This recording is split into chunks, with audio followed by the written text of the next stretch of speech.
In the harsh wilderness of 1870s Arizona territory, a young Apache warrior named Takoda discovers a starving cougar cub beside its mother's corpse, killed by white hunters for sport.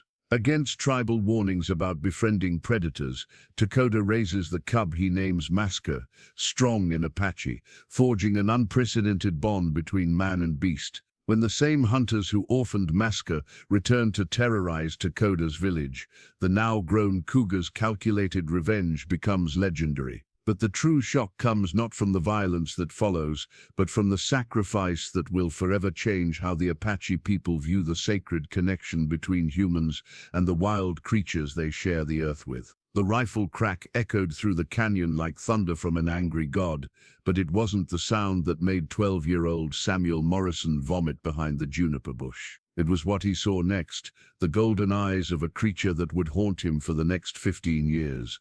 Eyes that promised a reckoning written in blood. But this story doesn't begin with Samuel. It begins 3 days earlier, with a young Apache warrior named Takoda walking a path that would forever change the meaning of justice in the American frontier. The morning sun painted the red rocks of the Chiricahua Mountains in shades of copper and gold as Takoda made his way along the ancient hunting trail. At 23 winters, he was known among his people for two things: his ability to track any creature that walked, flew, or crawled across the desert, and his peculiar habit of speaking to animals as if they could understand him. "The wind tells me you passed this way, Grandfather Elk," he murmured, examining tracks in the sandy wash.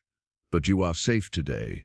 I hunt only for rabbit, enough to feed my sister's children." His grandmother, Ayana, often said he had been born with coyote medicine, not quite of the human world, not quite of the animal one.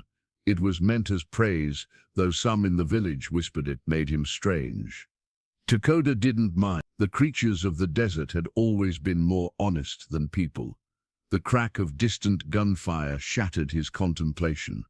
Then another, and another. Takoda froze, his hand instinctively moving to the knife at his belt. These were not the careful shots of hunters seeking food. These were the rapid, careless volleys of men who killed for sport. White men from the settlements that grew like tumors at the edge of Apache land. He should have turned back. His chief, Nayek, had warned all the young warriors to avoid the white hunters who had been seen in the area. "They seek trophies," the chief had said, his weathered face grim.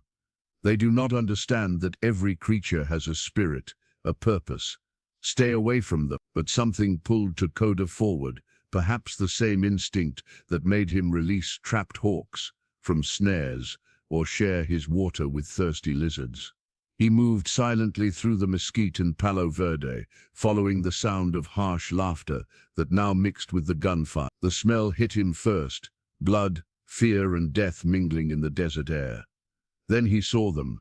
3 white men stood in a small clearing, their expensive rifles gleaming in the morning light. They wore clothes that marked them as wealthy, not settlers or soldiers, but men who came to the frontier to play at being hunters.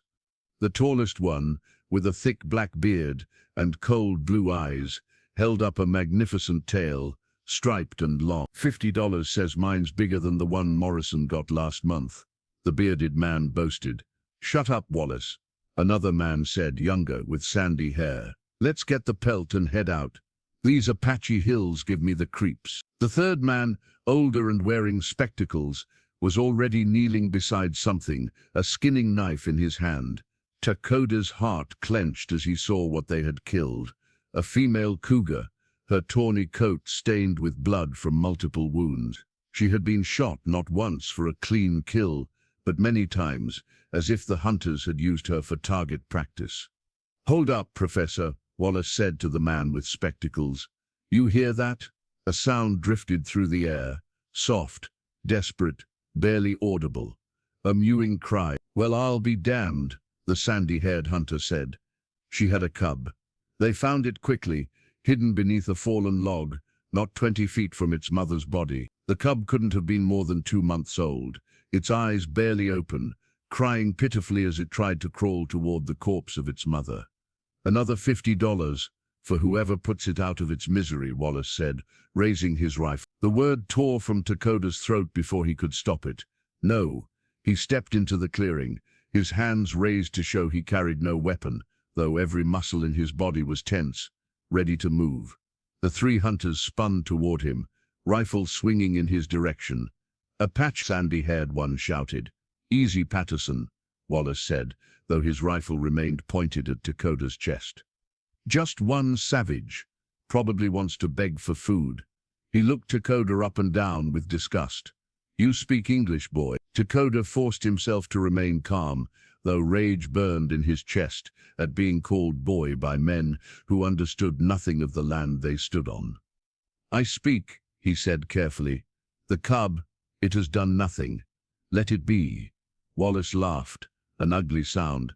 "Would you look at that? The savage wants to save the little beast." He glanced at his companions. "What do you think, boys? Should we let the Apache have his pet?" The professor stood up, wiping his bloody hands on his pants. "Wallace, we should go. If there's one Apache, there might be more." "Scared?" Professor Wallace mocked. "Fine." He looked back at Takoda. "Tell you what, savage. You want the cub? Dance for us. Do one of those heathen dances your kind do, and maybe we'll let you have it." Patterson laughed. "Make him howl like a coyote." Takoda's jaw clenched. Pride warred with compassion as the cub's cries grew weaker. Every moment he delayed, the creature came closer to death. His grandmother's voice echoed in his mind. "Pride is a luxury the living cannot always afford." Slowly, with a dignity that made mockery of their laughter, Takoda began to move. Not the sacred dances of his people, he would never profane those for such men, but a simple stepping pattern, his feet marking rhythm in the dust. The white men howled with laughter, Wallace slapping his knee. "Look at him go, like a trained monkey." After what felt like an eternity but was probably only a minute, Wallace held up his hand. "Enough! You've entertained us, savage. Take your prize and get out of here before we change our minds." He gestured with his rifle toward the cub. "But know this, we'll be back tomorrow for more hunting. If we see you or any of your kind near our kills, we'll add Apache scalps to our collection. Understand?" Takoda said nothing, moving slowly toward the cub. The tiny creature hissed weakly as he approached, trying to appear fierce despite being no bigger than his two hands together. Gently, so gently, he scooped up the small body, feeling ribs sharp beneath fur that should have been sleek and healthy. "Mother's milk," he whispered, in Apache, too quiet for the hunters to hear. "You will need mother's milk." He turned to leave, cradling the cub against his chest, when Wallace's voice stopped him. "Hey, savage." When Takoda looked back, Wallace was grinning, his blue eyes cold as winter ice. "That cub's mother. She tried to protect it. Charged right at us." He patted his rifle. "Took 6 shots to bring her down. She died slow." The other men laughed as Takoda walked away, their mockery following him into the desert. But he didn't look back, didn't respond. The cub in his arms had stopped crying, its tiny body going limp. He quickened his pace, knowing that every moment mattered now. Behind him he heard the professor say, "We should head back to town, Wallace. Morrison's boy is waiting with the wagon." "Let him wait," Wallace replied. "I want to bag at least 2 more cats before we leave. This territory is crawling with them." As Takoda disappeared into the shadow of the canyon, he made a silent promise to the spirit of the mother cougar. "Your child will live. I swear it on the bones of my ancestors. Your child will live, and it will not forget." The journey back to his village took 2 hours, and with every step, Takoda felt the cub growing weaker. By the time he reached the first wiki-ups at the edge of the settlement, the tiny creature was barely breathing. His sister Chenoa was grinding corn outside her dwelling when she saw him approach. Her eyes widened at the bundle in his arms. "Takoda, what have you done?" "Please," he said, pushing past her into the wiki-up. "Goat's milk. Do you have it?" "The children drank the last at this morning, but Takoda, is that a cougar?" He laid the cub gently on a blanket, examining it properly for the first time. It was male, probably 6 weeks old, far too young to survive without its mother's milk. Its breathing was shallow, and when he touched its nose, it felt dry and hot. The white hunters killed his mother, Takoda explained quickly. He's dying. Chenoa knelt beside him, her motherly instincts overcoming her shock. Despite having 3 children of her own to care for after her husband's death in a raid 2 summers ago, she immediately began assessing the cub's condition with practiced hands. He's starved and water-sick, she said. Even if we had milk. She shook her head. Takoda, you know what the elders say about bringing wild predators into the village. Then I won't bring him to the village, Takoda said firmly. I'll keep him at the old shepherd's shelter, up in the canyon. No one goes there anymore. And when he becomes a killer like his kind are meant to be. Takoda looked down at the tiny creature, so helpless, so alone. Then he'll choose his own path. But he deserves the chance to live long enough to make that choice. Chenoa sighed, recognizing the stubborn set of her brother's jaw. It was the same expression he'd worn when he was 7 and insisted on nursing a 3-legged rabbit back to health. Wait here, she said. She returned minutes later with a water gourd and strips of soft leather. The trading post 2 valleys over. The Mexican who runs it keeps goats. His wife just had a baby. She'll understand the need for milk. She handed him a small pouch. These are the silver beads from Mother's necklace. They should be enough to trade. Takoda looked at his sister in surprise. Their mother's necklace was one of the few things they had left of her. She would understand, Chenoa said simply. She always said you had a gift with creatures. But Takoda, her face grew serious. If the elders find out, if Chief Nyache learns what you're doing, they won't, Takoda promised.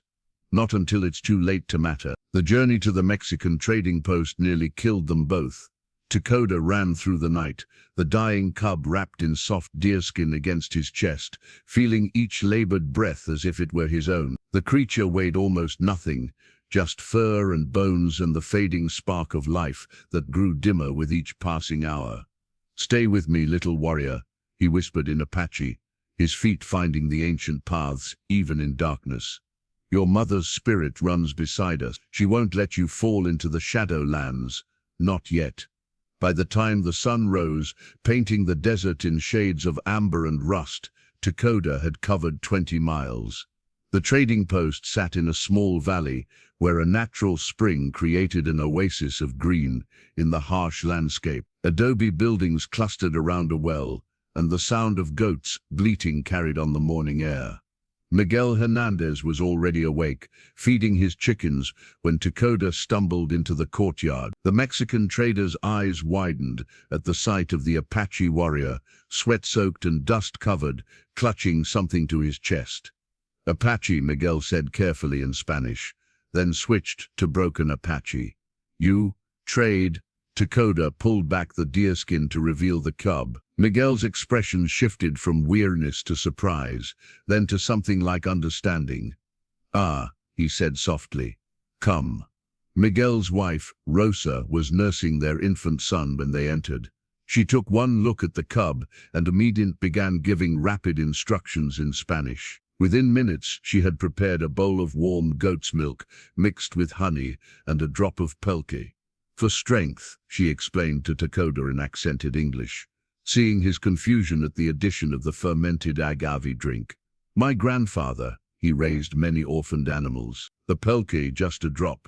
It helps their bellies accept the new milk. The first challenge was getting the cub to drink. It was too weak to lap from a bowl, too young to understand what was being offered. Rosa solved this by soaking a piece of soft leather in the milk mixture and letting Takoda drip it slowly into the cub's mouth. For long minutes, nothing happened. Then, weakly, the cub's tongue moved. A few drops went down, then a few more. Slowly, Rosa warned. Too much too fast, and his stomach will reject it all. They spent 3 hours that way, drop by precious drop, until the cub had consumed perhaps a handful of milk. But its breathing had strengthened, and when Takoda stroked its head, it made a small sound. Not quite a purr, but something like it. What will you call him?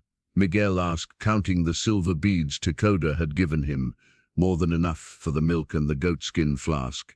Rosa was filling. Takoda thought of the hunters, of Wallace's cold blue eyes and mocking laughter. He thought of the mother cougar, dying slowly to protect her young. Maska, he said, it means strong in our tongue. Rosa smiled sadly.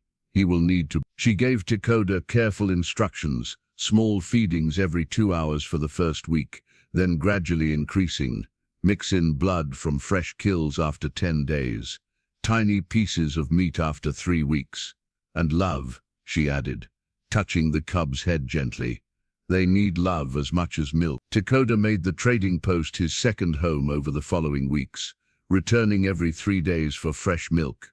Miguel and Rosa never asked why an Apache warrior was raising a cougar cub, though Takoda sometimes caught them exchanging glances when they thought he wasn't looking. The abandoned shepherd's shelter where Takoda made his den with Maska sat high in a canyon, a 2-mile walk from the village. It had been built decades ago by Mexican shepherds, abandoned when the Apache had driven them out. The stone walls still stood strong, and the roof, though patched with branches and mud by Takoda's hands, kept out the rain.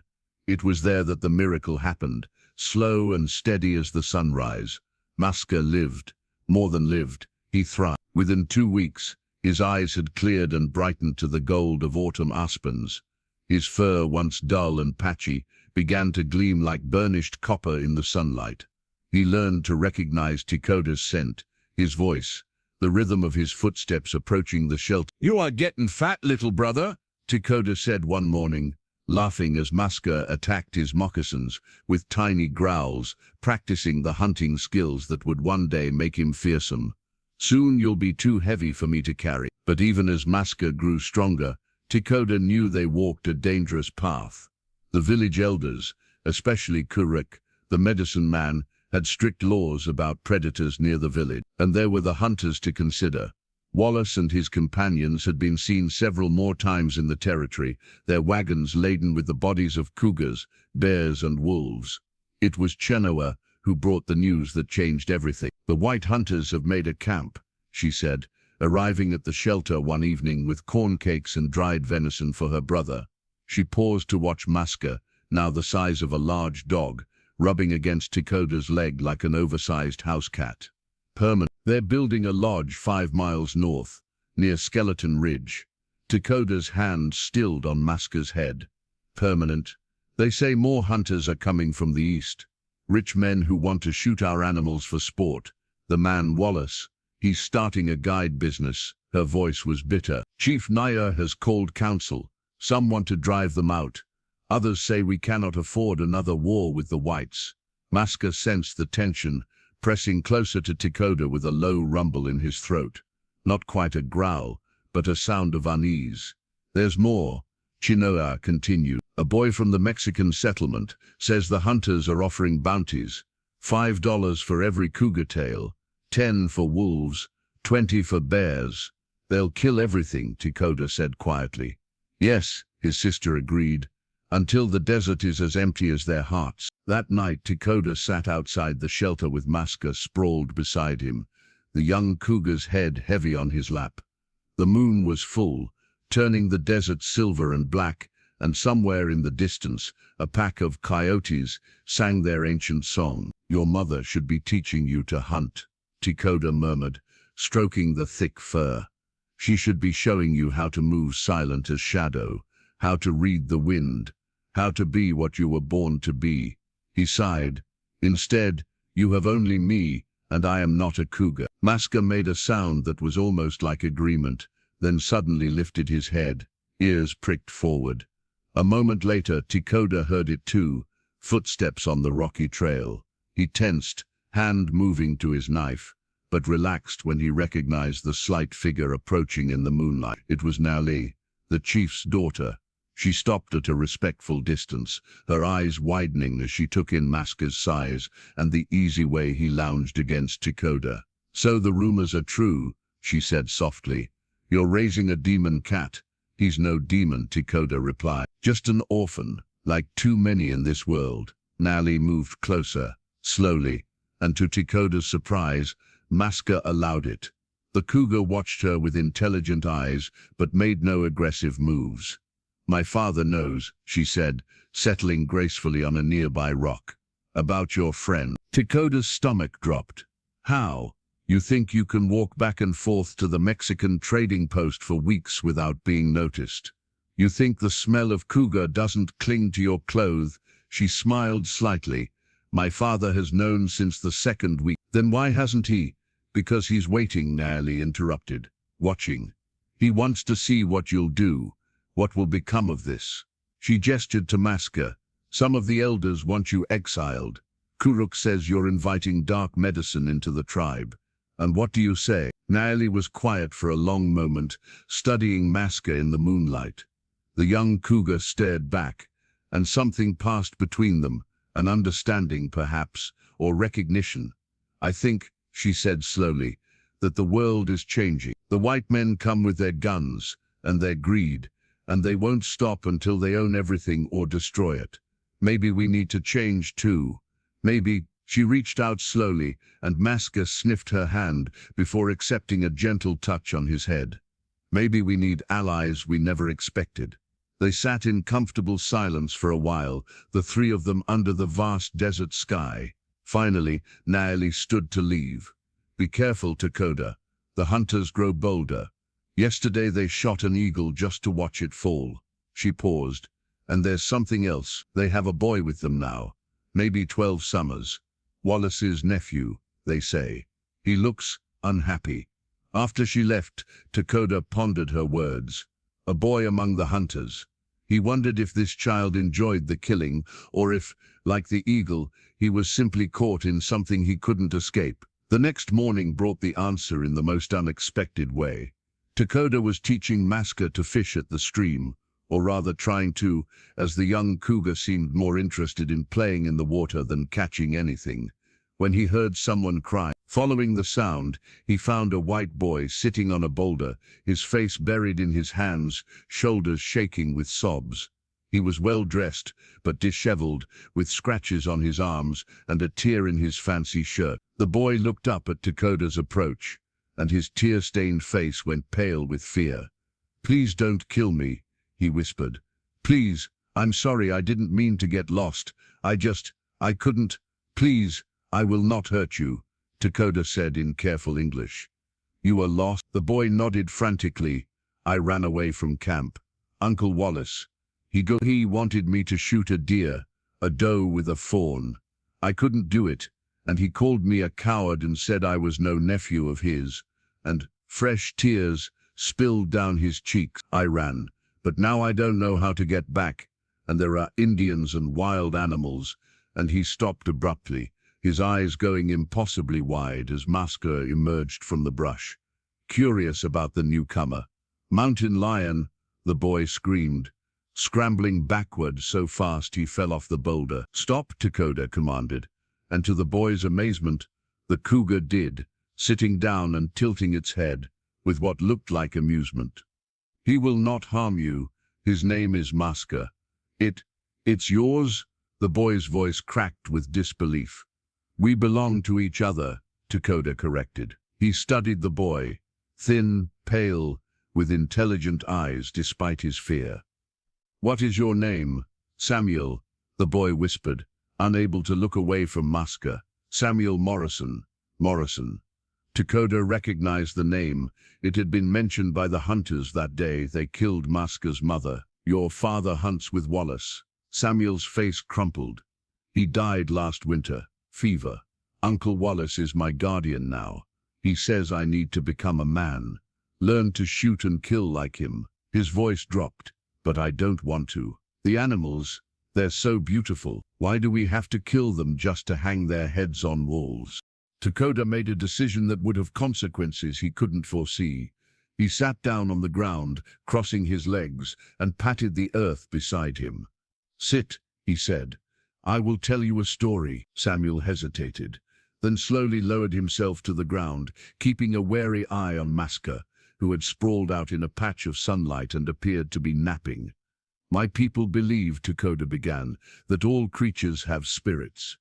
The deer, The eagle, the snake, even the smallest ant. When we hunt, we do so with respect, taking only what we need, thanking the spirit of the animal for its sacrifice. Uncle Wallace says that's heathen nonsense, Samuel said automatically, then flushed. Sorry, your uncle, Takoda said carefully, sees the world differently. To him, animals are things to be conquered, trophies to show his power. But tell me, Samuel Morrison, when you look at that doe and her fawn, what did you see? Samuel was quiet for a moment. I saw how she looked at her baby, like my mother used to look at me. His voice broke, and I couldn't do it. I couldn't make another orphan. Takoda nodded slowly. Then you have wisdom your uncle lacks. He stood, offering his hand to the boy. Come, I will take you back to your camp. But first, he looked at Maska, who had opened one eye to watch them. Would you like to meet him properly? Is it safe? With me here, yes. Maska knows friend from enemy. What followed was one of those rare moments of magic that sometimes occur between human and animal. Samuel, trembling, held out his hand. Maska sniffed it, then, to everyone's surprise, licked it gently before butting his head against the boy's palm, like a house cat seeking attention. Samuel laughed, a sound of pure wonder. He's soft and warm, and he purrs. Not a purr, Takoda corrected with a smile. Cougars can't purr like small cats. They chirp, whistle, scream, but no purr. That sound is his contentment rumble. For an hour, Samuel sat with Maska, running his fingers through the thick fur, marveling at the size of the paws, the length of the tail. Takoda watched. Seeing something in the boy's face, he recognized the same wonder he himself felt around creatures. I have to take you back now, Takoda finally said. Your uncle will have men searching. Samuel's face fell. I wish I could stay here forever. That is not your path. But Samuel, Takoda chose his words carefully. Not all men must be hunters. Some are meant to be protectors. Perhaps that is your way. As they walked toward the hunting camp, Maska trailing behind like a ghost in the brush, Samuel suddenly said, Uncle Wallace killed a mother cougar 3 months ago. She had a cub. He laughed about it.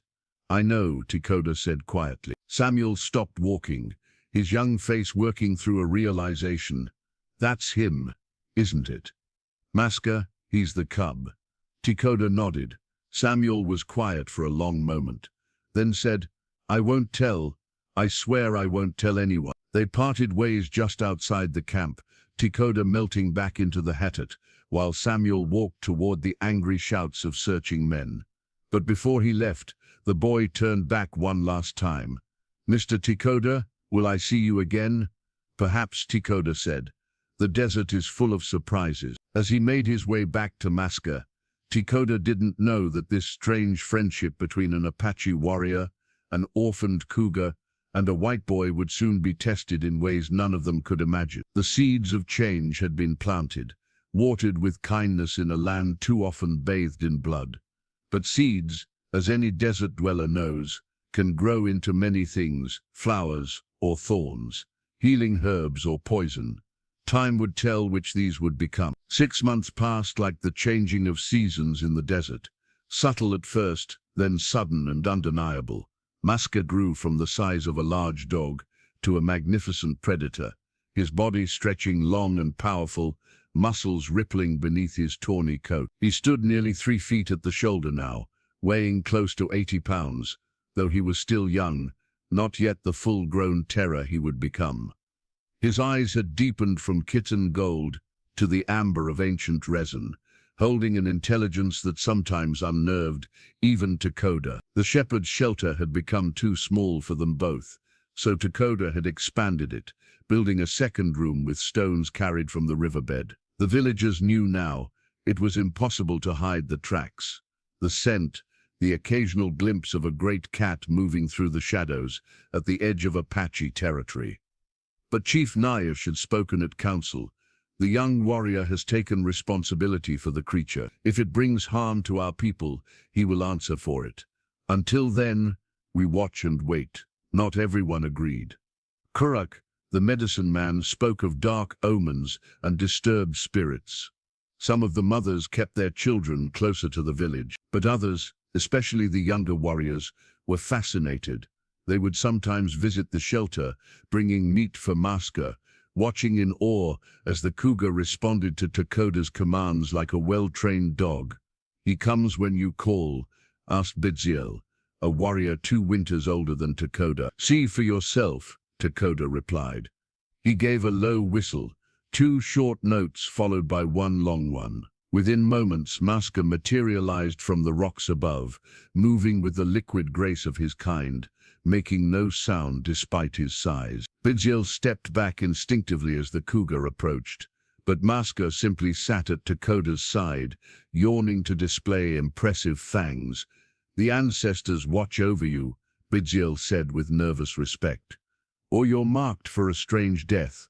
I'm not sure which." The relationship between Takoda and Maska had evolved into something beyond pet and master, beyond even friendship. They hunted together now, Takoda with his bow, Maska with tooth and claw. The cougar would flush rabbits from the brush, driving them toward Takoda's arrows, or Takoda would wound a deer and Maska would bring it down. They shared their kills equally, predator and human in perfect partnership. But it was the quiet moments that revealed the true depth of their bond. In the evenings, Maska would rest his great head on Takoda's lap, while the warrior sang the old songs his grandmother had taught him. When nightmares of his parents' death in the cavalry raid years ago woke Takoda, Maska would press against him, rumbling that not quite purr until peace returned. The young cougar had also developed a peculiar friendship with Samuel Morrison. The boy had kept his promise, telling no one about Maska, but he found excuses to wander from the hunter's camp whenever possible. Getting familiar with the territory, he would tell his uncle, though Wallace usually responded with contempt for his nephew's weakness. Samuel would leave small offerings at a particular rock near the stream, chunks of salted meat stolen from the camp supplies, sometimes a canteen of fresh water during the dry spells. In return, he would find gifts of his own, a perfect hawk feather, a piece of polished turquoise, once a small deer antler. He knew these came from Takoda, but it felt like magic nonetheless. One afternoon, as autumn painted the cottonwoods gold along the creek, Samuel found both Takoda and Maska waiting for him at their usual meeting spot. "You're getting taller," Takoda observed. The boy had grown at least 2 inches in the 6 months since their first meeting. "Uncle Wallace says I'm finally starting to look less like a weakling," Samuel said, though his tone suggested he took no prize in his uncle's approval. He sat on his favorite rock, and Maska immediately came over for the head scratches he had learned to expect from the boy. "Your uncle still presses you to hunt." Samuel's face darkened. "Every day. He says if I don't make my first kill by winter, he'll send me back east to military school. Says they'll make a man of me there if he can't." "And what do you want?" The boy was quiet for a moment, his fingers working through Maska's thick fur. "I want to be a naturalist, like Mr. Audubon, who painted all the birds. I want to study animals, not kill them." He looked up at Takoda with eyes that seemed too old for his 13 years. "But boys like me don't get to choose what we want." "All people choose," Takoda said. "Sometimes the choices are hard, with painful consequences, but there is always a choice." Before Samuel could respond, Maska suddenly went rigid, his head snapping toward the north, a low growl building in his throat. "What is it?" Samuel whispered. Takoda was already on his feet, reading the signs, the way Maska's ears flattened, the bristling of his fur, the specific tone of his warning. Danger. Human danger. They heard the horses a moment later, moving fast through the canyon. Takoda grabbed Samuel's shoulder. "You must go. If your uncle finds you here, too late for that, savage." Wallace emerged from the brush, atop his black stallion, flanked by Patterson and 2 other hunters. Samuel didn't recognize. All held rifles, all pointed at Takoda and Maska. "So this is where you've been sneaking off to, nephew," Wallace said, his cold blue eyes fixed on Samuel. "Consorting with savages and their demons. Uncle Wallace, I silence, Wallace roared, causing his horse to sidestep nervously.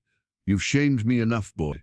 His gaze shifted to Maska, who stood in front of Takoda, every muscle coiled, ready to spring.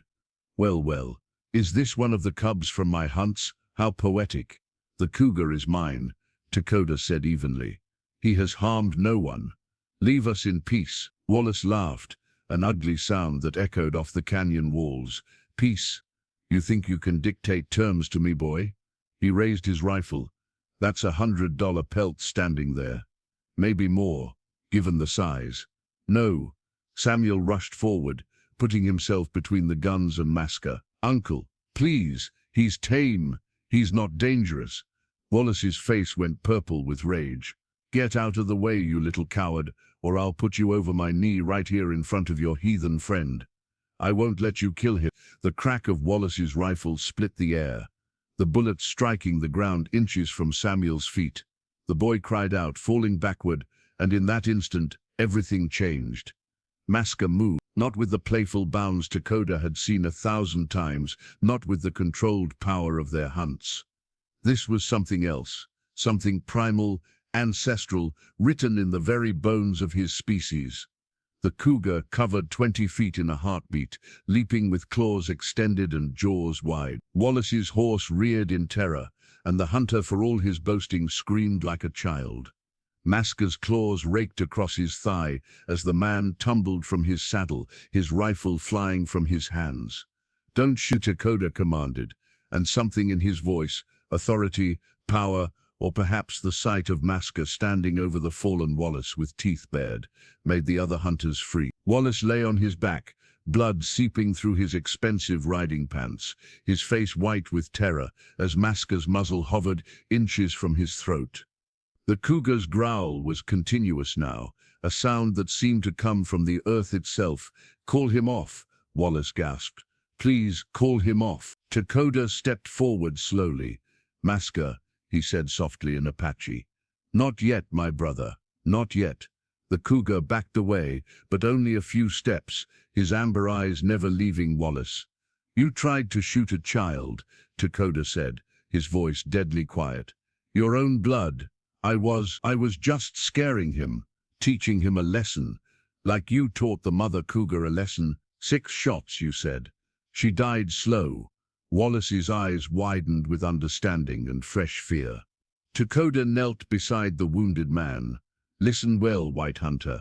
You will leave this place. You will take your camp, your men, your guns, and you will go. If I see you in Apache lands again, if you harm another creature for sport in our territory, I will not hold him back next time.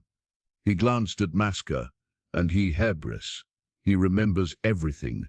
You can't threaten me. I'll bring the cavalry. You will explain how you were defeated by 1 Apache and 1 cougar. Patterson spoke for the first time, his voice shaking. Wallace, let's just go. There's plenty of hunting elsewhere. Wallace struggled to his feet, Samuel attempting to help him only to be roughly pushed away. This isn't over, Savage. That demon will be shot, and you'll hang for keeping it. He grabbed his nephew's collar. And you're going on the first train back east, tomorrow. As the hunters rode away, Wallace clutching his bleeding leg, Samuel looked back once, his face a mask of misery and fear. Takoda wanted to call out to offer some comfort, but knew it would only make things worse for the boy. That night, Takoda sat with Chief Nitch in the chief's wickiup, the smoke from the sacred fire making patterns in the air between them. The White Hunter will return, Nitch said. It wasn't a question. Yes, Takoda agreed. With more men, more guns. He's been humiliated. His pride won't allow it to stand. And your cougar. Can you control him if they come? Takoda was quiet for a long moment. Maska isn't evil, grandfather, but he isn't tame either. He's something in between, like the space between night and day. I can guide him, but I cannot control what he was born to be. Naichi nodded slowly. The council is divided. Some say you've brought danger to our people. Others say you've found a new way to fight enemies who have better reams than us. He studied Takoda's face in the firelight. What do you say? I say the world is changing whether we wish it or not. The whites will keep coming, keep taking, keep killing. Maybe we need allies they don't expect. Maybe we need to be what they don't expect. And the boy, the white boy who stood between guns and your cougar, he has a good heart. But good hearts break easily in this world. Now just stood, indicating the meeting was over. But at the entrance to the wiki-up, he paused. Your grandmother would be proud of you, Takoda. She always said you would walk a different path. I'm beginning to understand what she meant. 3 days later, Chinoa brought news that made Takoda's blood run cold. Samuel is gone, she said, breathless from running. The Mexican trader heard it from the fort.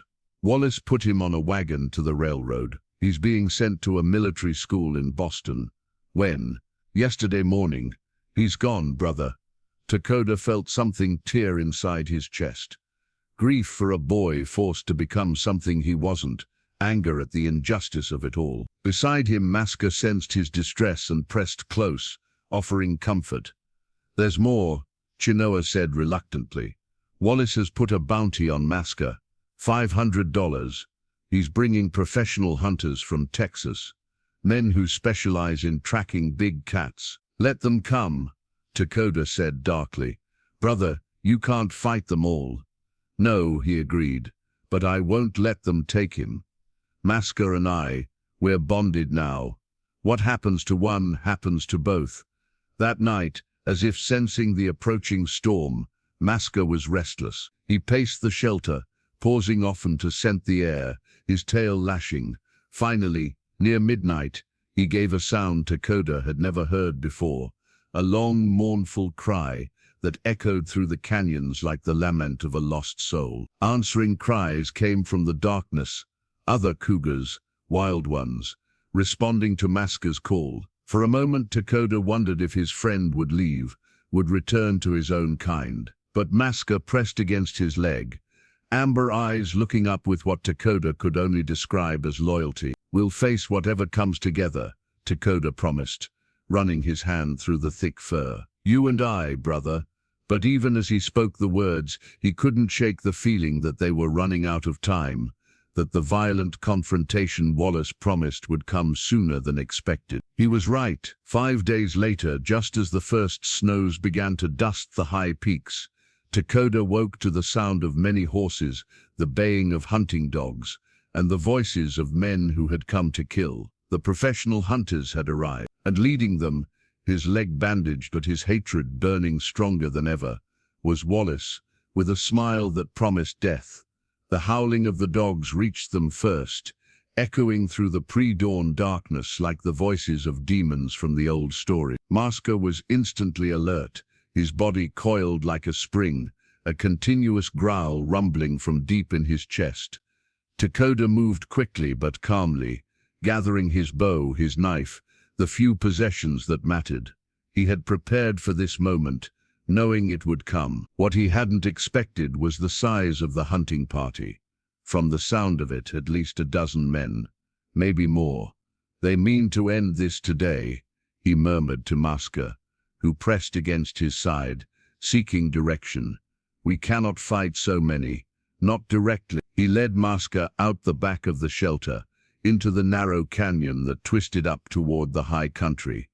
They had practiced this route many times, Takoda teaching the cougar the secret paths known only to the Apache, who had hunted these lands for generations. Behind them the dogs grew louder, closer. They climbed swiftly but silently, Maska's natural grace allowing him to navigate the rocky terrain as easily as flat ground. Takoda moved with the skill of his people, finding handholds and footholds in the darkness through memory and instinct. As the sun began to paint the eastern sky pink and gold, they reached a high ledge that offered a view of the valley below. What Takoda saw made his heart sink. Wallace had brought an army, 15 men, all armed with rifles, some carrying the long guns Takoda had heard about, weapons that could kill from distances his people's arrows could never reach. They had 2 pack horses loaded with supplies, and 6 hunting dogs straining at their leashes. But it was the man riding beside Wallace that made Takoda's blood run cold. Even from this distance he recognized him. Jacob Snake Eye Morrison, Wallace's brother and Samuel's father. But Samuel had said his father was dead. Lies, Takoda whispered, understanding flooding through him. They lied to the boy about his own father. Through the morning air, Wallace's voice carried up to them. The savage and his demon went this way. The dogs have the scent. Another voice, gravelly and harsh. Snake Eye Morrison, let the dogs loose. They'll tree the cat, and we can shoot it down like the animal it is. No, Wallace said sharply, I want the Apache too. He humiliated me. He dies with his pet. Takoda touched Maska's shoulder. Come, brother, we must go deeper into the mountains. There are places there even their dogs cannot follow. They traveled through the day, always climbing, always moving toward the ancient peaks where Takoda's grandfather had taught him to hunt as a boy. Several times they heard the dogs getting closer, but each time Takoda led them through water or across bare rock, breaking their scent trail. As the sun reached its peak, they stopped at a hidden spring to drink.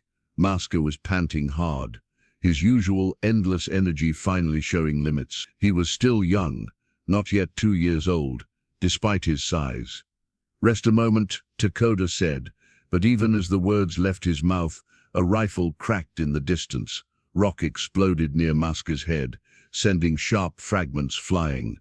There, on the ridge, 3 hunters had somehow circled above them, finding a vantage point Takoda hadn't anticipated. More shots rang out, and Takoda grabbed Maska's scruff, pulling him behind a boulder as bullets whined overhead. This way, he led them into a narrow crack in the cliff face, barely wide enough for Maska to squeeze through. They emerged on the other side into a box canyon, high walls on 3 sides. Takoda's heart sank. They were trapped. Well. Wallace stood at the canyon entrance, flanked by 6 men, all with rifles raised. The rest of the hunting party was presumably circling around, ensuring no escape. Did you really think you could run forever, savage? Wallace's scarred leg made him limp slightly as he stepped forward. Did you think I'd let you and that monster get away with attacking me? Maska snarled, positioning himself between Wallace and Takoda, every muscle tense. That's quite an animal, one of the Texas hunters said, a lean man with dead eyes. Biggest cougar I've ever seen. That pelt will fetch $1,000, easy. The pelt is mine, Wallace said coldly. I'm paying you for the kill, not the trophy. What about the Indian? Another hunter asked. Self-defense, Wallace said with a cruel smile. He attacked us with his trained killer. We had no choice but to shoot.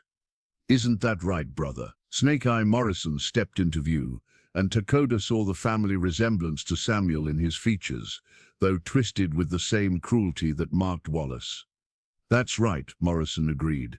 Shame about the savage, but they never learned to be civilized. Better to put them out of their misery, your son, Takoda said suddenly, his voice carrying across the canyon. Samuel, he stood against you.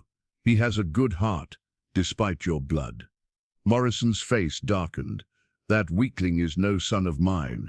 Wallace did right sending him away. Maybe the military school will beat some backbone into him. He is brave, Takoda insisted. Braver than men who need 15 guns to hunt 1 warrior and 1 cat. Enough talk. Wallace raised his rifle.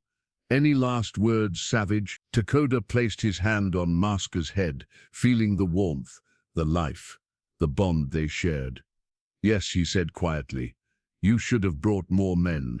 He gave a whistle high, sharp, carrying on the wind. For a moment nothing happened. The hunters looked around nervously, weapons raised. Then they heard it. A sound that turned their blood to ice water. Screaming. Not human screaming, but the territorial cry of a cougar. Then another, and another. From the cliff tops surrounding the canyon, shapes appeared. Wild cougars. 3, 4, 5 of them, drawn by Maska's calls over the past nights.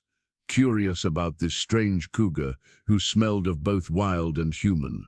What the hell? One of the hunters breathed. The wild cougars didn't attack. They simply watched, their eyes glowing in the afternoon sun, their presence a reminder that this was their territory, not man's. But their appearance had distracted the hunters for just a moment. That was all Takoda and Maska needed. Maska moved like lightning, not toward the hunters but up, leaping from rock to rock along the canyon wall with impossible grace, drawing their fire upward. Takoda rolled behind a different boulder, his bow already in hand. An arrow knocked. Chaos erupted. The hunters fired wildly, some at Maska, some at the wild cougars, some at shadows. The sound of gunfire echoed off the canyon walls, deafening, disorienting. One of the wild cougars, a female, spooked by the gunfire, chose fight over flight. She dropped from her perch onto one of the Texas hunters, her claws raking across his shoulders, sending him screaming to the ground. "Form up! Form up!" Wallace shouted, trying to restore order, but panic had taken hold. In the confusion, Takoda put an arrow through one hunter's shoulder, dropping him. Another arrow found a thigh, then another pierced a hand holding a rifle. Maska had disappeared into the rocks, but his presence was felt, a growl here, a glimpse of tawny fur there, keeping the hunters spinning, afraid, never knowing where the attack would come from. Then Cy Morrison made a fatal mistake, pursuing what he thought was Maska. He separated from the group, moving into the rocks alone. The real Maska dropped on him from above. Morrison's scream was cut short as the cougar's jaws found his throat. It was over in seconds, the efficient kill of a predator, not the slow death Wallace had given Maska's mother. "Jacob!" Wallace roared, seeing his brother fall. He raised his rifle, aiming at Maska, his hands steady despite his rage. The shot was perfect. It should have killed Maska instantly, but at the last second, Takoda threw himself in front of the cougar. The bullet took him in the chest, spinning him around, dropping him to the rocky ground. Blood bloomed across his shirt like a crimson flower. "No!" The voice that cried out wasn't from any of the hunters. Samuel Morrison stood at the canyon entrance, dusty, exhausted, having somehow escaped the wagon taking him to the railroad. Behind him stood Nellie and 5 Apache warriors, including Bidzil. "You told me my father was dead," Samuel screamed at Wallace, tears streaming down his face. You lied about everything." Wallace turned his rifle toward his nephew, his face twisted with rage and madness. "You little traitor, you're just as weak as—" He never finished the sentence. Maska hit him with the full force of his 120 pounds, driving him to the ground. But this time, the cougar didn't go for the throat. Instead, he pinned Wallace down, his massive paws on the man's chest, his amber eyes staring into Wallace's blue ones. It was Takoda, struggling to sit up despite his wound, who spoke. "Maska, no, don't become like him. You're better than revenge." The cougar held Wallace's gaze for a long moment, and something passed between them, predator to predator, killer to killer. Then, slowly, Maska stepped back. Wallace scrambled for his rifle, but Bidzil's arrow knocked it from his hands. "This is Apache land," Chief Naiche's voice rang out as he entered the canyon, with more warriors. "You have spilled blood here. You have hunted our brother. Leave now, all of you, and never return. This is your only warning." The Texas hunters, already demoralized and several wounded, didn't need to be told twice. They gathered their injured and fled. Wallace, however, stood his ground. Though weaponless and surrounded. "This isn't over. I'll bring the whole cavalry. Uncle Wallace." Samuel stepped forward, his young face hard with a resolve that hadn't been there before. "If you bring the cavalry, I'll tell them everything. About how you lied about my father's death to steal his money. About how you've been selling government beef meant for the reservation to Mexico. About the gold you've been mining illegally on Apache land." Wallace went pale. How do you? I may be weak in your eyes, but I'm not stupid. I've seen your ledgers. I've kept copies." Samuel moved to stand beside the wounded Takoda. "Leave, now, and never come back. For a moment it looked like Wallace might attack the boy with his bare hands. Then he saw Maska moving closer, that continuous growl building again. He left, limping on his scarred leg, throwing one last look of pure hatred over his shoulder. As the dust settled, Nayeli was already at Takoda's side, pressing cloth to his wound. "The bullet went through," she said. "You'll live if we get you back to the village quickly." But Takoda was looking at Samuel. "How? Why did you come back?" The boy knelt beside him, tears still on his cheeks. "I jumped from the wagon the first night. I've been walking for 3 days. I couldn't let them hurt you, and Maska.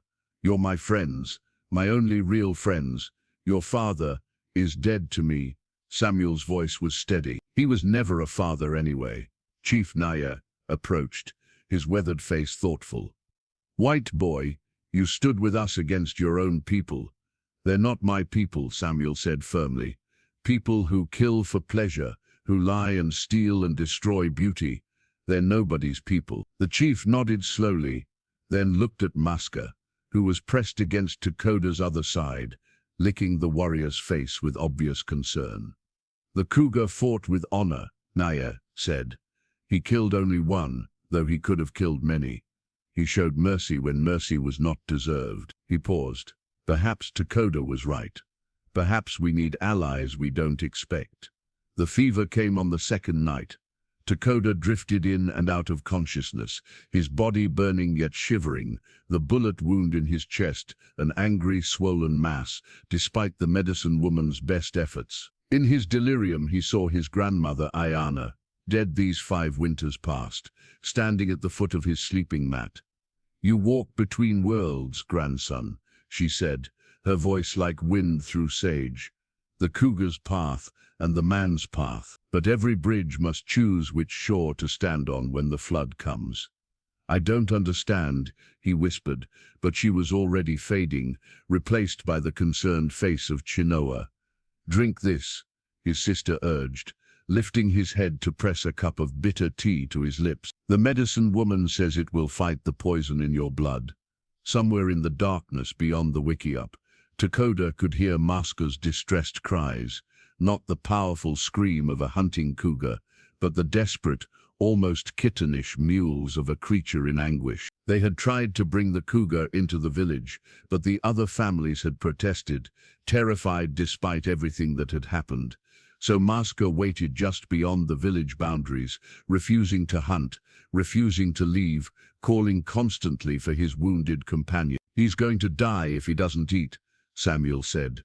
The boy had barely left Takoda's side since the confrontation, officially taken in by the tribe as a refugee after Chief Naish declared him under Apache protection. "It's been 4 days. Nali entered the wickiup carrying fresh bandages. "The cougar grieves.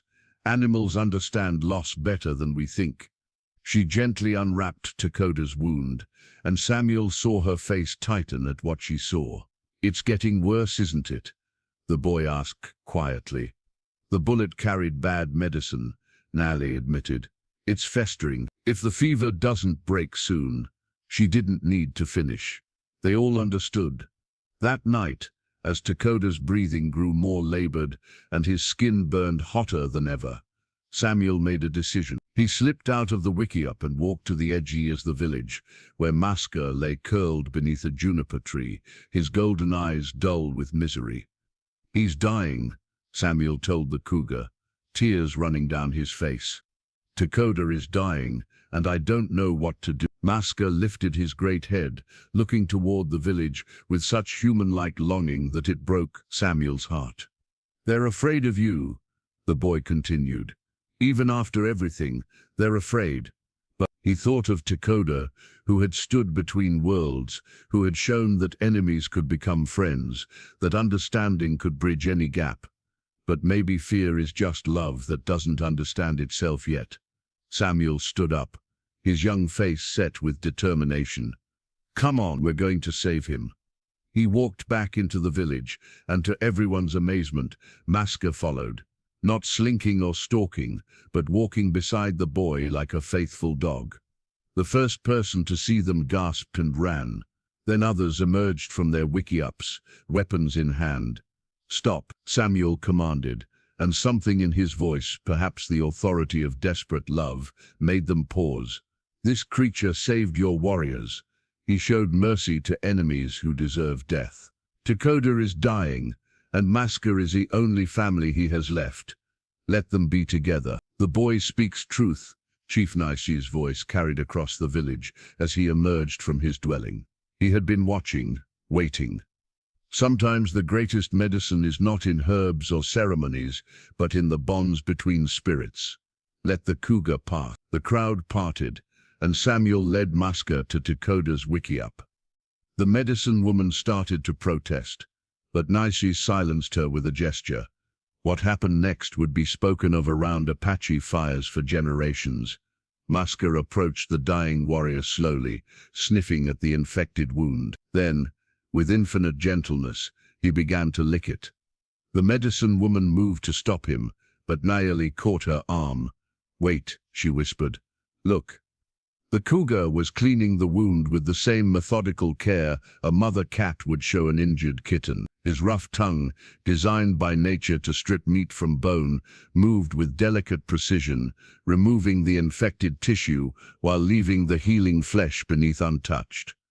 "I've heard of this."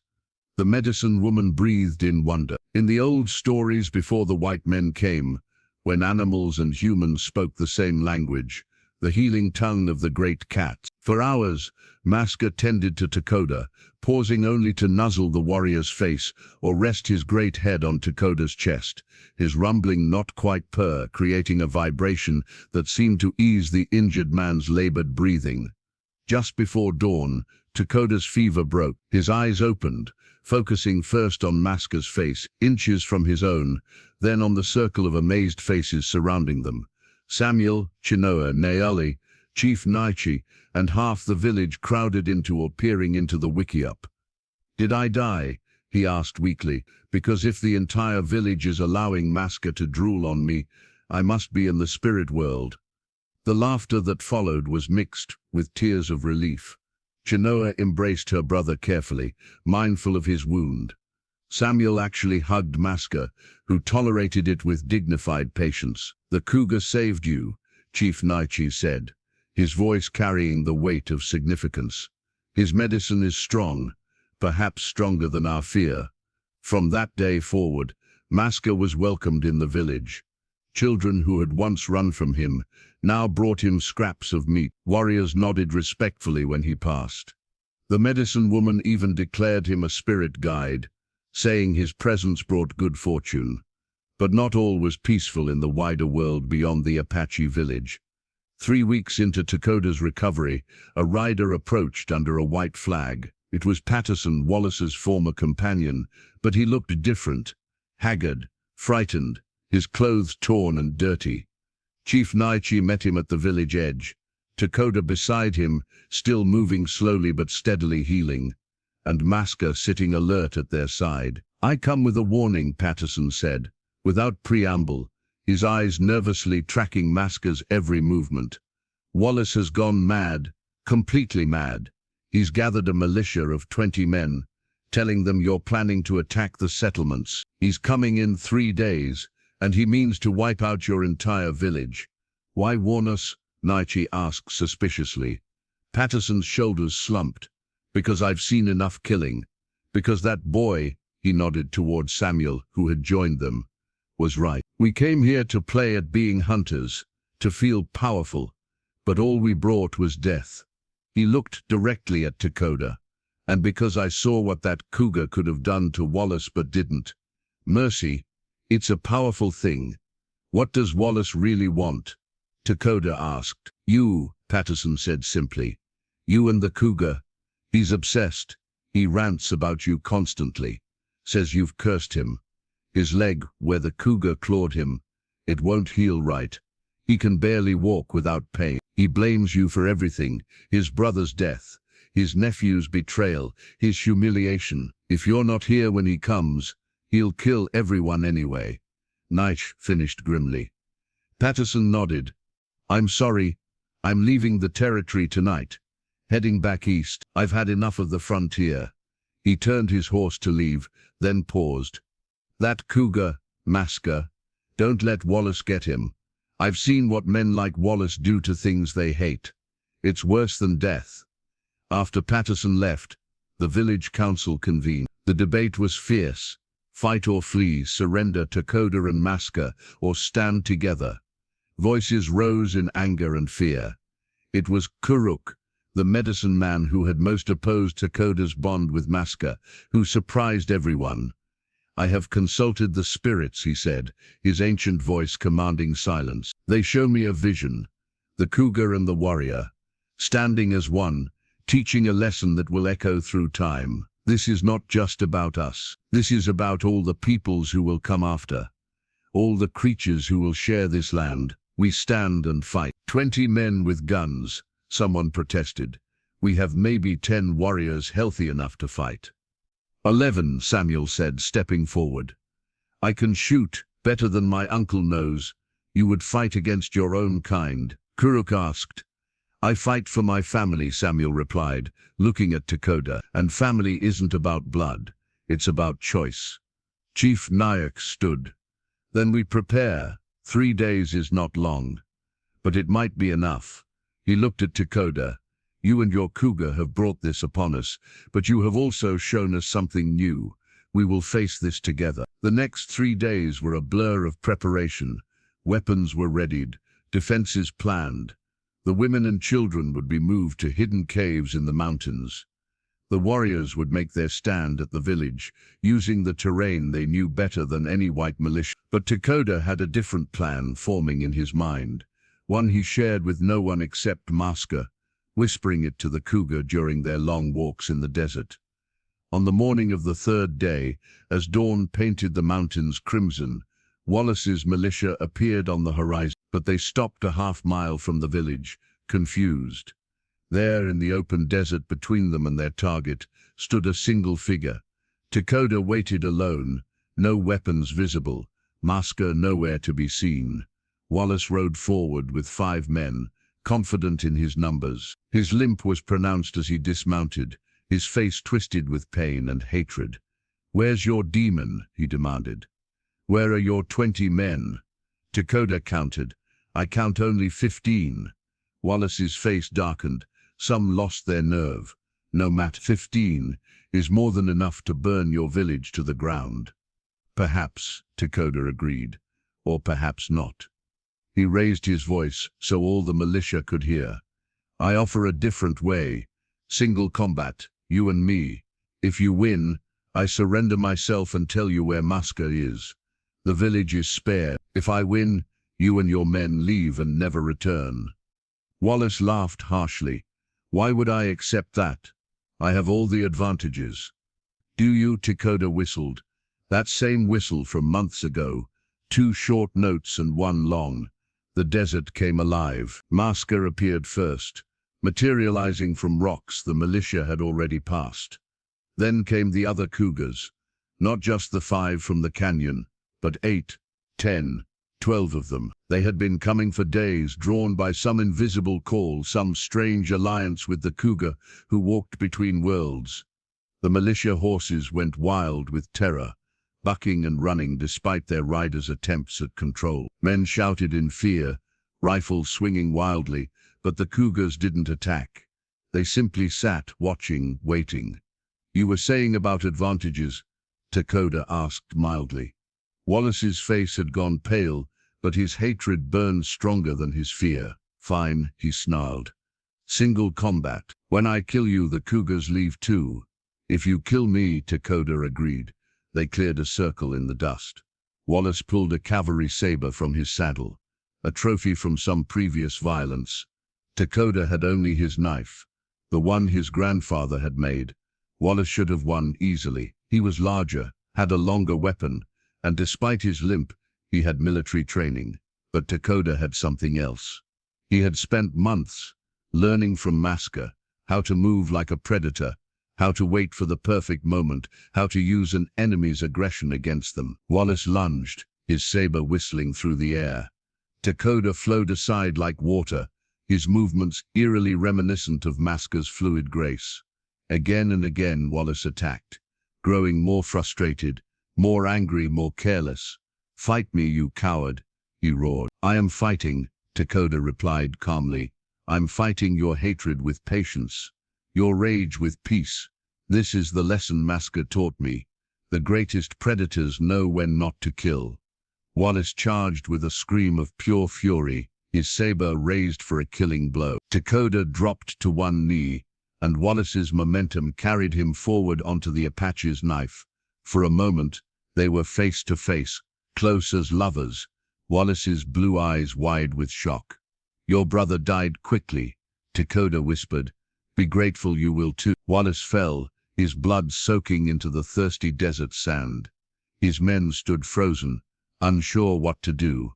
"Go," Chief Nisha commanded, having appeared with the Apache warriors. "Your leader is dead. There is nothing for you here but more death if you stay." The militia fled, and with them went the last of the organized hunting parties in Apache territory. Word spread quickly through the frontier.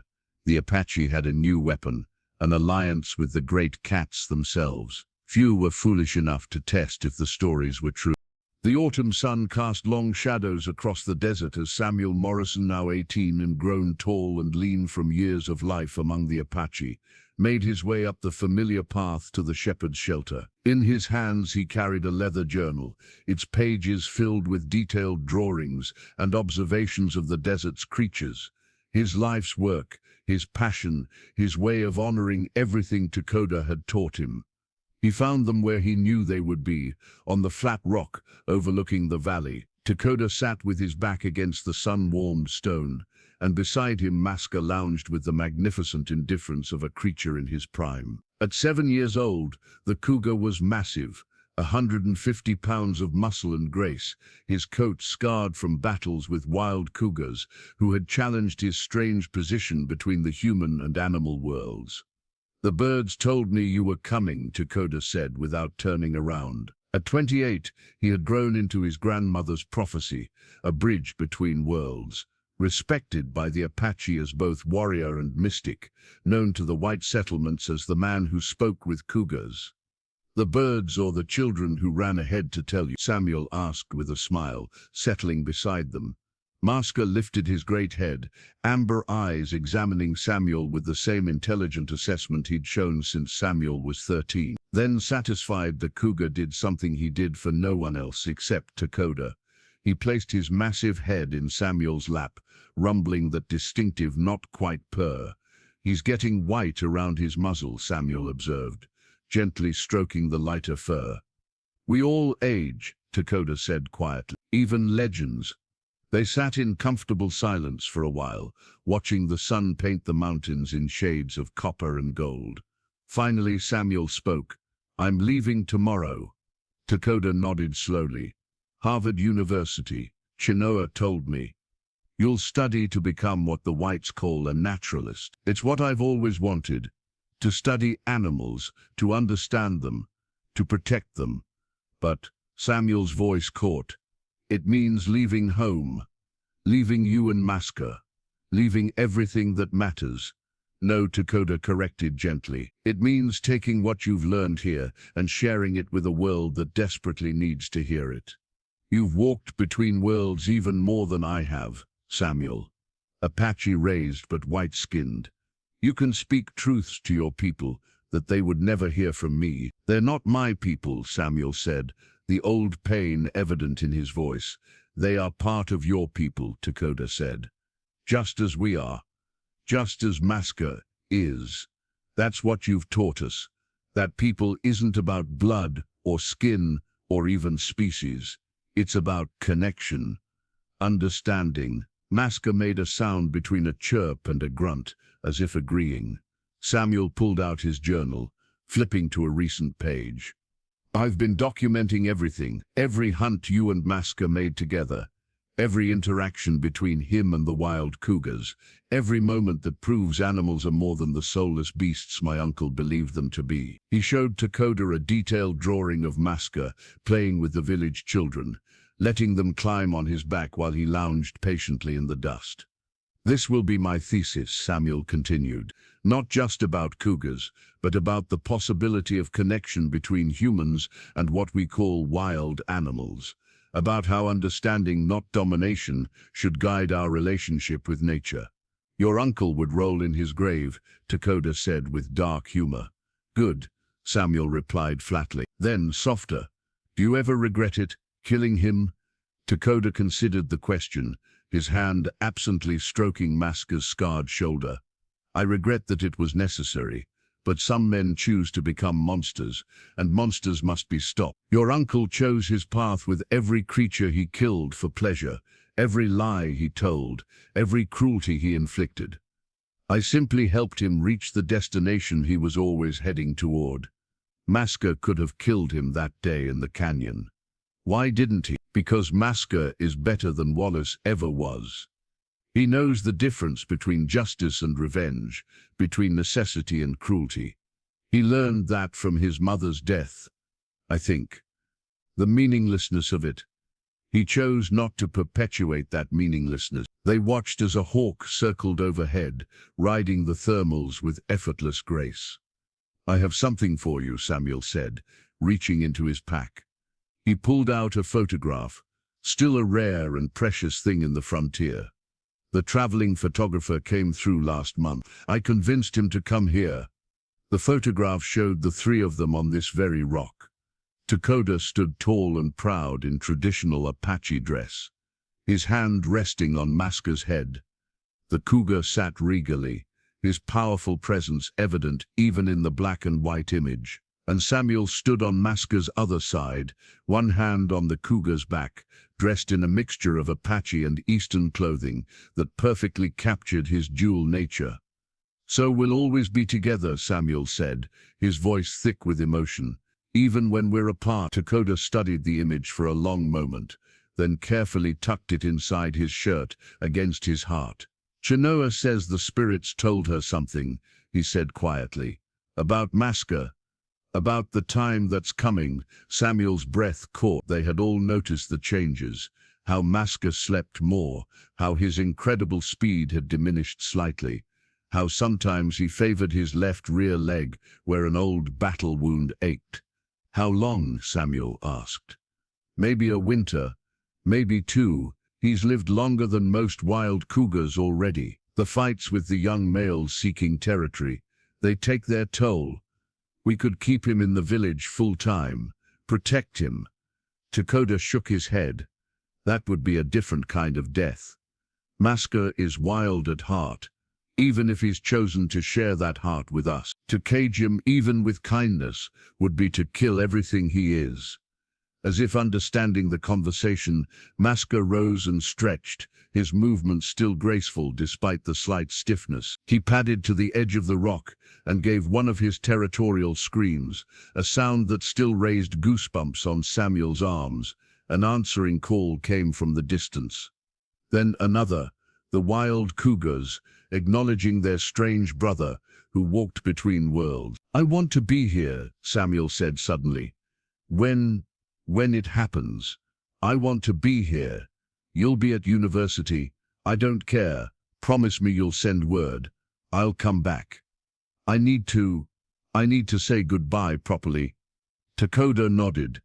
I promise. That night, the village held a farewell feast for Samuel. He was leaving not as the scared white boy who had arrived 5 years ago, but as a member of the tribe, an adopted son of the desert. Chief Naish presented him with an eagle feather, a mark of honor rarely given to anyone, let alone an outsider. You carry our story with you, the chief said. Tell it true.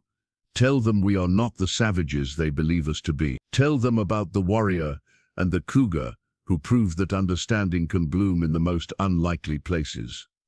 Nellie, now Takoda's wife and mother to their young son, embraced Samuel warmly. You'll always have a home here, she said. Always. Even Karuk, the old medicine man, offered his blessing. The spirits move in mysterious ways, he said. A white boy, an Apache warrior, and a cougar. Who would have believed such a thing? Yet here we are, all changed by it. Late that night, Samuel found himself alone with Maska in the shelter where it had all began.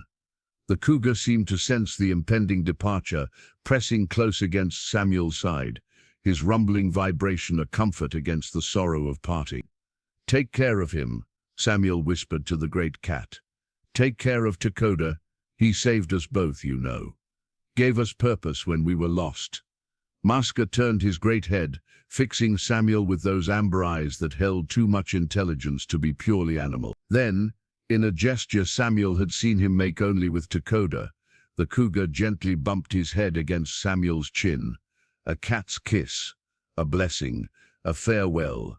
Samuel left at dawn, not looking back because he knew if he did, he would never be able to go. 2 winters later, the telegram reached Samuel at Harvard on a cold February morning. It was brief as telegrams had to be, but it contained everything he needed to know. "Come home. Time soon." Takoda. Samuel left that very day, abandoning his studies despite being in the middle of his final year, ignoring his professor's protests. Some things were more important than degrees.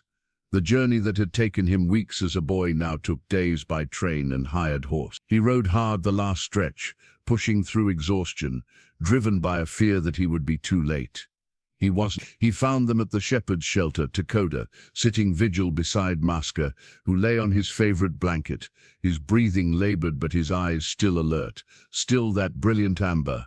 "He waited for you," Takoda said simply. Samuel dropped to his knees beside the dying cougar, his hands immediately going to the familiar fur, now more gray than gold. Maska rumbled weakly, recognizing him. "Hey, old friend," Samuel whispered, tears flowing freely. "I'm here. I came back, just like I promised." They sat with him through the night, Takoda singing the old Apache songs about the journey to the spirit world, Samuel reading from his journal, all the stories of Maska's life, his adventures, his courage, his strange and wonderful choice to live between worlds. As dawn approached, painting the desert in soft pastels, Maska stirred. With enormous effort, he lifted his head, looking first at Takoda, then at Samuel. His eyes were clear, peaceful, full of that impossible intelligence that had defined him. "It's okay, brother," Takoda whispered, his own tears falling. "You can go. Your mother is waiting for you. All your ancestors are waiting. You've done enough. You've done so much more than enough." Maska gave one last rumble, that not quite purr that had comforted them both through so many dark nights. Then, as the first ray of sun touched his fur, turning it gold one final time, the great cougar closed his eyes and was still. They buried him on the high ledge overlooking the valley, where he had loved to sit and survey his territory. The entire village came, even those who had once feared him. Chief Naish spoke of courage and loyalty. Kuruk performed the ceremonies usually reserved for great warriors. The children, who had grown up playing with Maska, left tiny offerings, pretty stones, feathers, the things children treasure. But it was Naili who said what everyone was thinking. He taught us that the barriers we build between ourselves and others, whether they're different tribes, different races, or different species, are of our own making. And if we made them, we can unmake them. As the ceremony ended and people began to leave, Samuel and Takoda remained behind. "What will you do now?" Samuel asked. Takoda smiled sadly. "Raise my son, teach him the lessons Maska taught me, and wait." "For what?" "For the next orphan, who needs someone to see them as more than what the world says they are. Maska wasn't the first, and he won't be the last. The desert is full of the lost and broken.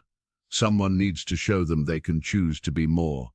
Samuel nodded, understanding. He pulled out his journal, now weathered and worn. "I'm going to finish my degree, then I'm going to write a book about all of this, about you and Maska, and what you proved together. Will anyone believe it? Some will dismiss it as fantasy, but others will understand. And maybe, generations from now, when the world is ready, the story of an Apache warrior and his cougar brother will help people see that the world doesn't have to be about conquest and domination. It can be about connection and understanding. They stood together as the sun climbed higher, warming the stone of Maska's grave. "You know," Samuel said quietly, "my uncle was wrong about everything, but especially about one thing. He said Apache couldn't be civilized. But you and Maska showed me the truth. It wasn't the Apache who needed civilizing. It was us. You taught us what civilization really means. Not buildings and railways and guns, but compassion, respect, the understanding that every life has value." A cry echoed across the valley. A young cougar, probably one of Maska's many offspring from his encounters with wild females. The cry was answered by another, then another. The mountains were still full of cougars, protected now by the legend of Maska and the Apache warrior who had stood together against those who would destroy them. "He's still here," Takoda said, listening to the wild cries. "In them, in the stories, in us." Samuel placed his hand on Takoda's shoulder, this man who had become more of a brother to him than blood ever could have made. "Always," he agreed. Epilogue. 50 years later. Professor Samuel Morrison, aged 68, head of Harvard's Department of Natural Sciences, stood before a packed auditorium. Behind him hung an enlarged version of that precious photograph, himself, Takoda, and Maska on the rock. "Ladies and gentlemen," he began, his voice still strong despite his years, "I want to tell you a story that shaped everything I've become, everything I've studied, everything I believe about the natural world. It begins with a rifle crack echoing through a canyon, and a young boy learning that the real savages aren't always who we're taught they are." As he spoke, he could almost feel them there with him. Takoda, now an elder of his tribe, still teaching young Apache about the bonds between all living things, and Maska, forever young in memory, forever powerful, forever proof that love and understanding can bridge any gap, heal any wound, transform any heart. In the front row sat a young woman, pen flying across her note. She was Takoda's granddaughter, sent east to study, carrying forward the legacy. Her Apache name translated to "she who walks with cougars," and she wore it with pride. After the lecture, she approached him. "Professor Morrison, my grandfather sends his regards. He wanted me to give you this." It was a small piece of leather, worn soft with age. Samuel recognized it immediately. A piece of the blanket Maska had loved, that had comforted the dying Cougar Cub all those years ago. "He says to tell you," the young woman continued, "that the circle remains unbroken, that as long as there are those who remember, who tell the story, who choose understanding over fear, Maska's spirit runs free." Samuel held the leather to his chest, feeling the weight of years, of loss, of love, that transcended species and prejudice and death itself. "Tell your grandfather," he said, his voice thick with emotion, "that I have never forgotten, that I never will forget, and that somewhere, in whatever comes after this life, a warrior and a cougar wait for a lost boy to join them again. And when that time comes, we'll have such stories to share." The young woman smiled, Takoda's smile, Maska's wild grace in her movements. "He already knows, Professor. He already knows." As Samuel walked home that evening through the bustling streets of Boston, so far from the desert that had shaped him, he could swear he heard it on the wind. That distinctive cry, that not quite purr, that rumble of contentment from a creature who had chosen love over instinct, connection over solitude, and in doing so, had changed the world, one heart at a time. The revenge Maska had taken on those who killed his mother hadn't been the violence everyone expected. It had been something far more powerful. He had transformed his enemies into allies, had turned a boy raised on prejudice into a champion for understanding, had proven that the greatest revenge against hatred is to live fully, love deeply, and show the world a better way. And in that dusty photograph on Samuel's desk, 3 figures stood eternal, man, boy, and beast, united not by blood, but by choice, not by species but by spirit. Forever proof that the family we choose is sometimes stronger than the family we're born to, and that love, real love, knows no boundaries at all.